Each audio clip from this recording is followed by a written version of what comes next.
आपण जानछन्ती आपण ओडिशा सरकार का निर्देश मते एसआरसी ऑफिस रे इंस्ट्रक्शन अनुसार हमर प्रति वर्ष जून 18 तारिख रे 19 तारिख रे डिजास्टर मैनेजमेंट ऊपर गोटे मॉक ड्रिल हेइते आ गोटे टेबल टॉप एक्सरसाइज हेइते। काली हमें 18 तारिख रे हमर ब्लॉक कॉन्फ्रेंस हॉल रे तार मॉक ड्रिल पूर्वरु हमर जो टेबल टॉप एक्सरसाइज थिला ताको कंप्लीट करिछु। आज हमर जो रणपुर रो मल्टीपर्पस साइक्लोन शेल्टर अछि एटी मु आ सब लाइन डिपार्टमेंट रो ऑफिसर्स फायर ऑफिसर्स ओड्राफ आ पुलिस ऑफिसर्स आ सब टीम आसथिले। आमे सर्च एंड रेस्क्यू रो 25 जण एटी थिले मध्ये एंड फर्स्ट एड रो मध्ये 25 जण एटी हमर वॉलंटियर्स थिले।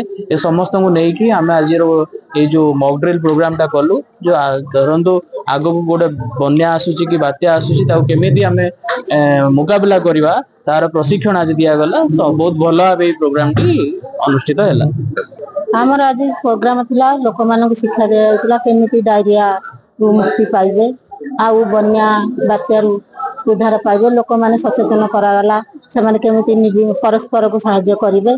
प्रति विभाग डिपार्टमेंट रो आस्तिले भाई माने से माने भी शिक्षा देले समस्ते मु आशा करती से माने ग्रहण करथिबे हमर भी लगै जळर बुडी जाउथि ताकु केमिति उद्धार करा जिवो रास्ता रे गछटे पड़थिबो केमिति ताकु कटर द्वारा कटा जाय परिबो एभली विभिन्न प्रकार हम अंगनवाड़ी वर्कर माने आशा दीदी माने जो आरएस दौरान हालोजिन दौरान प्रत्येक बटिका जमी लोक सुरक्षित रही चलते।